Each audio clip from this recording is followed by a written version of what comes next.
പ്രിയപ്പെട്ടവരെ, പ്രസംഗം ഒരു കലയാണ്. സമൂഹത്തിൽ ഒട്ടനവധി ചലനങ്ങൾ ഉണ്ടാക്കാൻ കഴിയുന്ന ഒരു മാധ്യമം കൂടിയാണ്. മാർട്ടിൻ ലൂതർ കിങ് ജൂനിയർ അദ്ദേഹത്തിൻ്റെ ഐ ഹാവ് എ ഡ്രീം എന്ന് പറയുന്ന 1963 നടത്തിയൊരു പ്രഭാഷണമുണ്ട്. Barack Obama yes we can hope എന്ന് പറയുന്ന പ്രതീക്ഷ നൽകുന്ന പ്രഭാഷണം അദ്ദേഹത്തിൻ്റെത്. പ്രവാചകർ സല്ലല്ലാഹു അലൈഹി വസല്ലം തങ്ങളുടെ ഹജ്ജത്തുൽ വിദാഇൻ്റെ ചരിത്രപ്രസിദ്ധമായ പ്രസംഗം. അങ്ങനെ ഒട്ടനവധി ചരിത്രത്തിൽ ഇടം പിടിച്ച പ്രഭാഷണങ്ങൾ ഇന്നും വിദ്യാർത്ഥി സമൂഹത്തിന് അല്ലെങ്കിൽ ഓരോ ജനതക്കും അതൊരു ആവേശമാണ്, പ്രചോദനമാണ്, മുന്നോട്ട് ഗമിക്കാനുള്ള ഒരു ഇന്ധനം കൂടിയാണ്.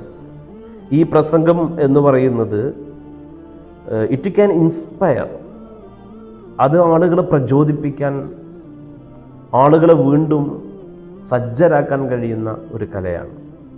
ഇറ്റ് ക്യാൻ ചേഞ്ച്, സമൂഹത്തിൽ വലിയ മാറ്റങ്ങൾ ഉണ്ടാക്കിയെടുക്കാൻ ഒരു പ്രഭാഷകന് കഴിയുമെന്നുള്ളതാണ്. നമ്മുടെ സ്കൂൾ വലിയൊരു ആശയം മുന്നോട്ട് വെച്ചിരിക്കുകയാണ്, ടോക്സ്പയർ. അത് വെറും ഒരു വാചകമല്ല.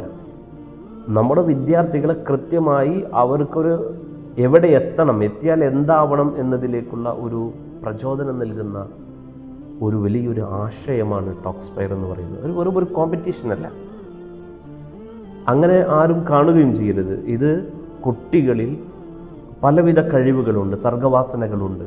അതിൽ പ്രഭാഷണം എന്ന് പറയുന്ന കഴിവിനെ, പ്രത്യേകിച്ച് ഭാഷാപരമായി അവരെ വാർത്തെടുക്കുക എന്ന ലക്ഷ്യത്തോടു കൂടി LKG മുതൽ 10ാം ക്ലാസ് വരെ നടക്കുന്ന വിദ്യാർത്ഥികളെ പ്രസംഗ പരിശീലനത്തിലൂടെ സമൂഹത്തോട് സംവദിക്കാൻ, ആ ഒരു കലയെ കൂടുതൽ പ്രൊമോട്ട് ചെയ്യുന്ന ഒരു പദ്ധതിയാണ് ടോക്സ്പയർ.